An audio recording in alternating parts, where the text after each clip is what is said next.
Right. So now we've got your 24 back, finally. Brand new, straight from Nikon. I've got the 20 1.8, you've got the 24 1.8. I have. I had this problem 6 months ago. I wanted a wider lens with lower light capability. Yep. Because I had a 24-70, it's great, but sometimes you want wider and a bit more lower light capability. So there's 4 options. The 14 to 24 2.8. Expensive. Are very expensive. Nice. And as I don't use wide that much, it was too much of an expense. I couldn't really justify it. And it's a 2.8. Then you have the 14 to 30 f4. Nice lens. Well, we've done a video on it. It's super sharp, razor sharp lens, in Great good lens. light. It's small, light, compact, fantastic. Yeah. But it's an f4. And when I was doing evening events or low light, it's just not going to do the job for me, really. Yeah. So then we come on to these two. We've got the 20 1.8 and the 24 1.8. Yeah. So this is the decision. If you want a super wide lens or a 24 or below, what do you get? I was taking some backstage photos at a theatre rehearsal at Christmas, and I had a 51.8 on one camera, this 24 1.8 on the other. Perfect, brilliant, great. Yeah. But generally, if I've got the 24 to 70 f2.8, I would just use that. So that's the thing, because the body's so good at low light now, you can often get away with a 2.8. Is one better than the other? We're going to test this, aren't we? So how are we going to test it? well, define better for a start off, just so we're clear what we're looking for. That's a good point, because it's user case scenario. So if you don't need wider than 24, then 24 is great, right? But if you want something different, 20 might be the job. But is one sharper than the other?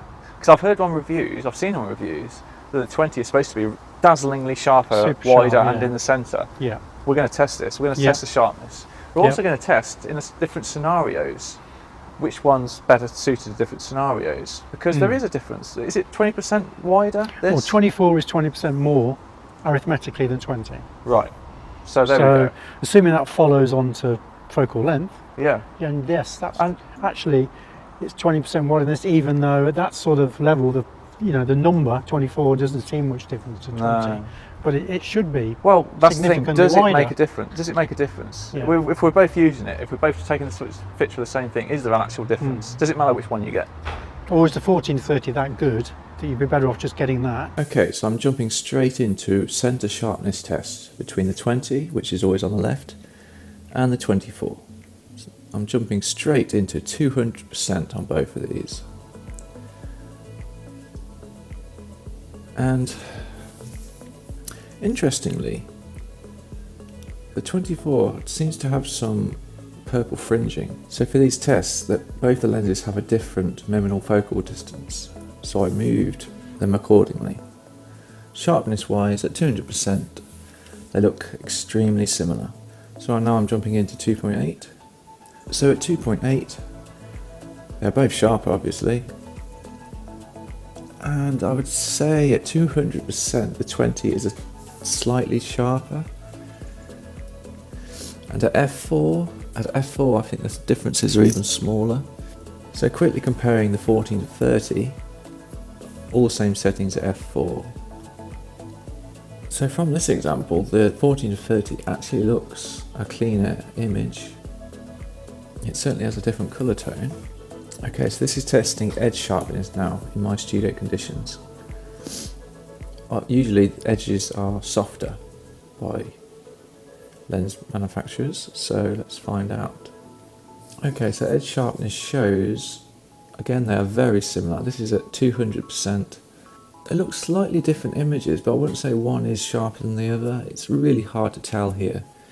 And at f4, again, almost indistinguishable here. I can't really see.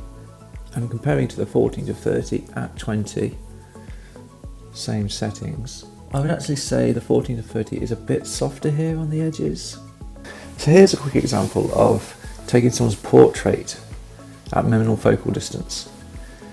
And this is going to show two things. It shows the perspective difference of how it changes the person's face because of the focal difference.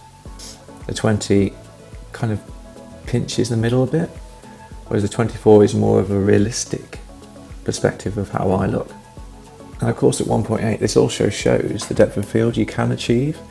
If you have the distance quite far behind you and the subject as close as you can, it does create a depth of field look here. But obviously the 24 is much more pleasing for taking someone's photo. And here's the 14 to 30 at 14, and as you can see, there's a big difference here from the 20 to the 14. Of course, with the editor you can change the lens corrections if you want to. So I wanted to test the sharpness outdoors. Obviously with outdoors the light keeps on changing, but this is the best I could do. Also changing the minimum focal distance to suit the lens. And jumping straight into 200%, you can see that the 20 does have a bit more sharpness in this example. As you can see, the lines on this crack here are a bit more sharper than the 24. And there isn't much in it. I think the more you stop down, the less difference there is. So now testing it quickly against 14 to 30 at 20. The 20 is a bit sharper. You can see some more details here, some texture, whereas on the 14 to 30 are the same. So testing corner sharpness now with both the lenses. Again, I would say the 20 is a bit sharper, and this is on the edges now. And to f4, again, I would say the 20 is sharper, quite noticeably here, but this could be a test error. So this is testing against the 14 to 30 at the same focal length. And you can see that the 20 is a lot more of a complete image and is a bit softer, also has a different look. So this is where the 20 might be most different. In shooting from the same position, you can obviously see you get a much wider perspective here. So on the 20 on the left you can see the sky and different rims. On the 24 you have this. But that's depending if you want just to emphasise this angel and devil thing here. And this is also comparing it to the 14 to 30. As you can see, you get a lot more space. And that's depending if you want that space. I find that sometimes if you shoot so wide, you have a lot of, I call it dead space, in that it isn't really doing much to add to the photo. And you can see from this example, the 24 in this scenario is actually better because it has a better frame around the spire. Whereas the 20, you can see all the foreground, which you could consider dead space, or you can consider it more better framing. But of course, you can crop in with the 20 to achieve a 24mm perspective. So maybe the 20 is a 2-for-1 with the 24 already built in. And with the 24 obviously it could be a 35 or 50 when cropping in. And of course using the 14 to 30, I actually took this landscaped because vertically it was just too much dead space, but you can see from the same perspective how much room you can have with the 14 to 30. And now I've cropped in the 14 to 30 to match. So this is in a cafe in Coventry. And with the 20 it's quite a wide and it doesn't show much distortion here. Maybe the chair is leaning that way because it pinpoints in.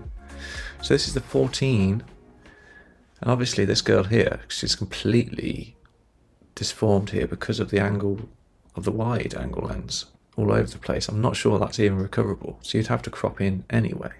I also wanted to show here the difference between the depth of field you can achieve. So with the 20, it shows a nice bokeh and depth of field, the emphasis of the coffee espresso cup here. But the f4 hasn't done that bad, it's surprisingly okay. But even with the f4, you can achieve some depth of field in the right scenarios. Okay, so when it comes to sharpness, what did you think of the results? I think they were very similar. I think you had to go into something like 200% really to see much difference. Even though all the speccers said that 20 is a fantastically sharp lens and implied it was probably sharper than 24. I think in real world use you wouldn't see a difference in the sharpness. No, I don't think. I was actually disappointed with it because it was supposed to be leagues ahead of the 24 for some reason. And you spent all your money on the 20. And it's only marginal when you zoom in over nearly 200%. So therefore, they're both sharp. I'm not complaining. They're both good sharp lenses. Yeah. I don't know where the other reviewers are getting this leagues ahead sharpness from. I mean, with the 14 to 30, the edges are a bit soft sometimes. That's where these are better.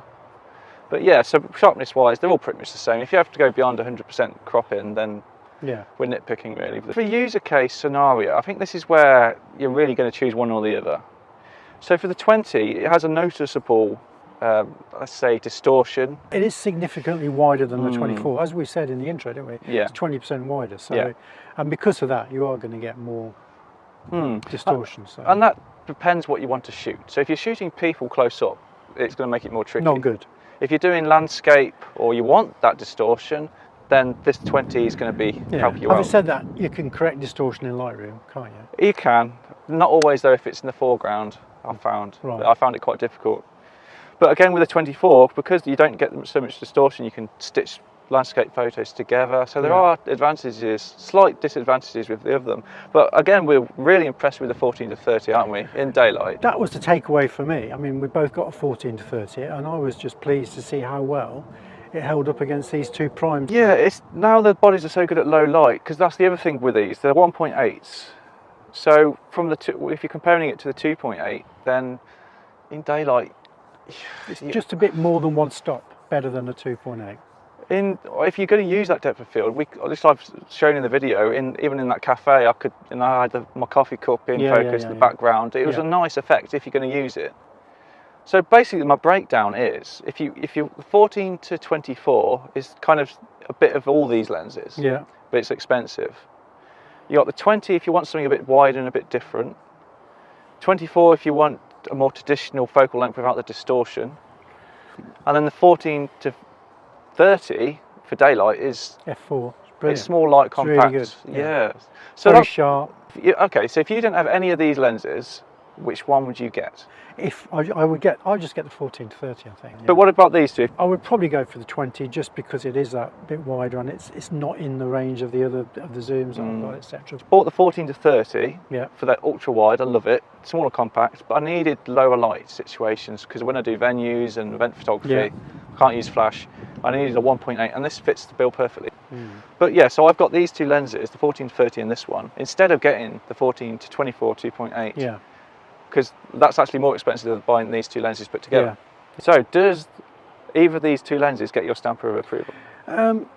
Not really, to be honest, only because I don't have a great need for them now that I've got other lenses that are around, I've got the 14 to 30. So for me, this does get my stamp of approval, though a bit hesitant based on other people's reviews, which always kind of sways you a bit, doesn't it? Yeah. I think. So there we go. Do you have any other thoughts about this and about the tests we've done already and see what you thought of it?